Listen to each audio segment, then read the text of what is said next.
Bapak Ibu Saudara yang kekasih dalam Kristus Yesus Tuhan kita, selamat bertemu kembali dengan kami HKBP Pekernolong, HKBP Tertua di luar Pulau Sumatera yang tetap setia bersama saudara dalam renungan malam Salam.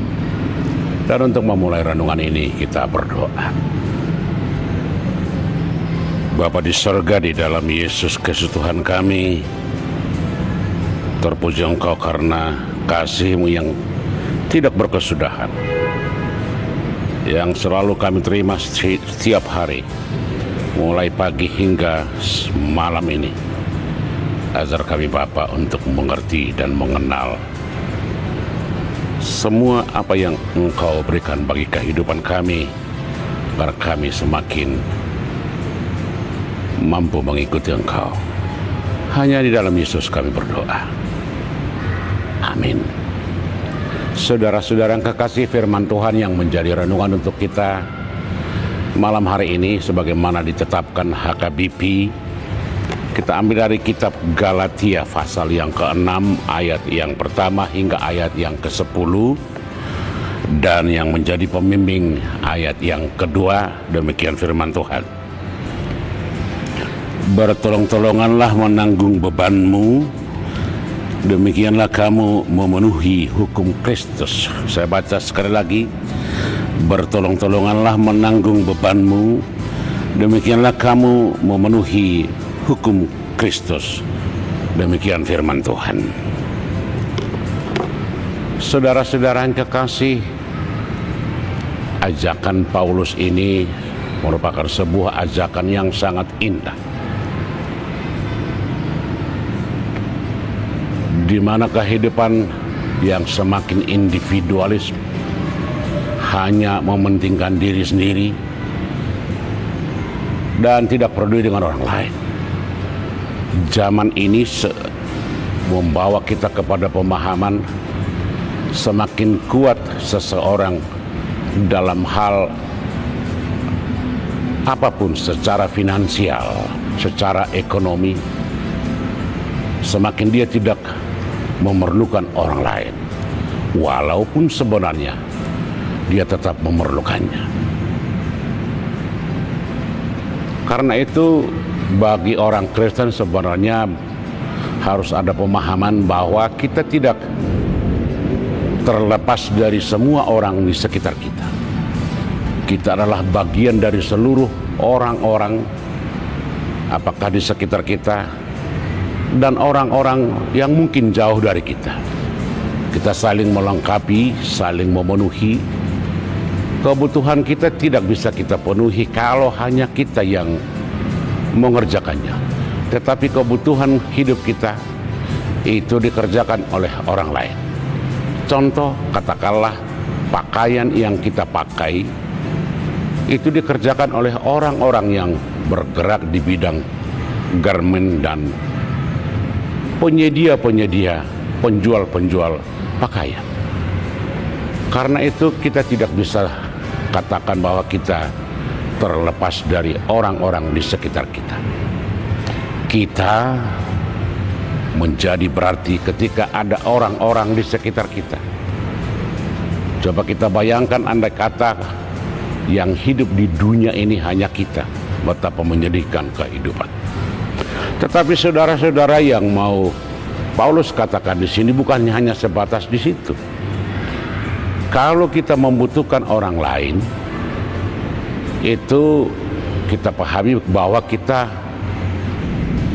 membutuhkan dengan membayar. Katakanlah kita membutuhkan pakaian, kita membelinya.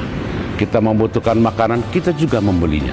Tetapi dalam prinsip yang diajak oleh Paulus dalam renungan ini adalah bagaimana kita mempunyai rasa kebersamaan bagi orang lain.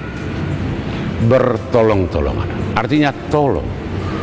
Seseorang tidak mampu menolong orang lain kalau dia tidak mempunyai hubungan, tidak mempunyai komunikasi, tidak mempunyai hubungan yang akrab, yang erat. Apalagi kalau dia tidak mengerti, memahami, dan mengenal orang tersebut. Karena itu Kalau Paulus mengatakan di sini bahwa bertolong-tolongan, itu artinya kita membuka diri mengenal orang-orang di sekitar. Kita membangun hubungan yang baik dengan orang-orang di sekitar kita, dan kita mengerti, mengenal mereka secara mendalam, dan kita bisa mampu memberikan dan menerima apa yang kita perlukan dan apa yang mereka perlukan. Kemudian bertolong-tolongan itu berarti bukan kita lebih mampu, kita lebih hebat dari orang-orang di sekitar kita. Itu namanya kita bisa terjebak dengan jiwa kesombongan. Yang dimaksud dengan ini adalah bagaimana kita merasa empati bagi orang-orang di sekitar kita. Ada keinginan untuk bersama-sama, untuk bersekutu, untuk bergerak bersama. Betapa menyenangkan kalau kita bersama-sama saling mendukung dalam sesuatu, katakanlah pekerjaan atau kegiatan. Kalau hanya kita yang melakukannya, barangkali kita tidak mampu melakukan semuanya. Tetapi ketika ada orang-orang yang saling membantu, itu merupakan sesuatu yang bisa dilakukan secara bersama-sama dan bisa diselesaikan secara tepat. Karena itulah Paulus di sini sebagai orang Kristen, sebagai orang yang telah diampuni, telah diberkati dengan banyak talenta, banyak kemampuan, banyak hal-hal yang kita terima masing-masing berbeda. Paulus mengatakan bahwa dalam memenuhi hukum Kristus, kita harus mempunyai jiwa untuk saling menolong, untuk bertolong-tolongan, untuk menghargai, untuk menerima orang-orang di sekitar kita. Orang-orang lain yang barangkali adalah bagian dari kehidupan kita. Bertolong-tolongan dalam arti bagaimana kita sama-sama memikul, memahami situasi, mengerti keadaan, dan kita sama-sama memecahkan, mencari solusi yang terbaik. Hukum Kristus adalah hukum kasih. Itu artinya segala sesuatu kita lakukan kalau kita memberikan pertolongan. Itu kan bukan berarti kita lebih baik dari mereka, tetapi memang itu adalah tanggung jawab kita.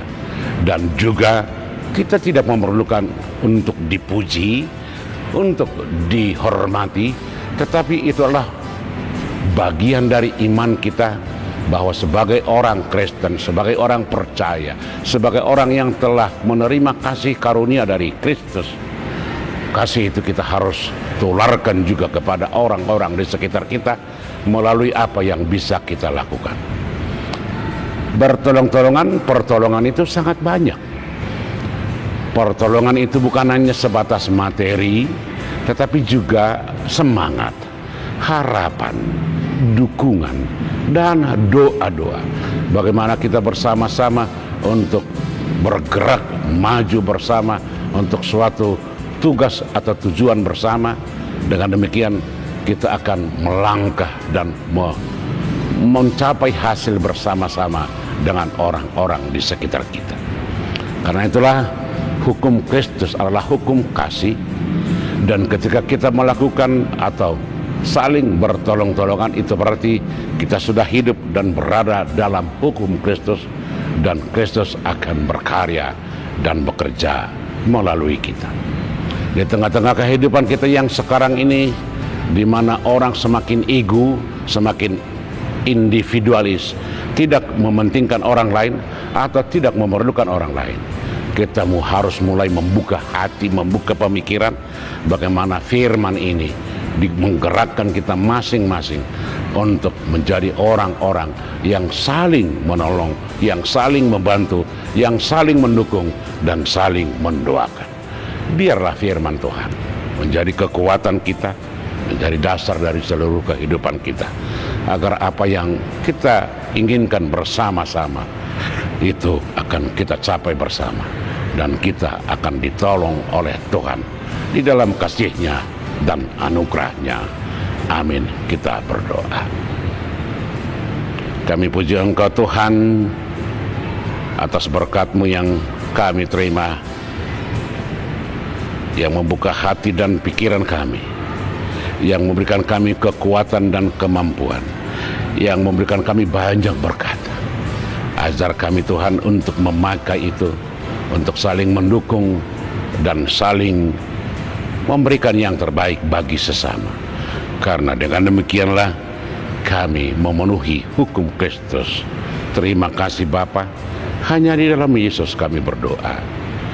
Amin. Anugerah Tuhan kita Yesus Kristus, kasih setia Allah Bapa, dan persekutuan dengan Roh Kudus kiranya menyertai saudara-saudara sekalian. Amin.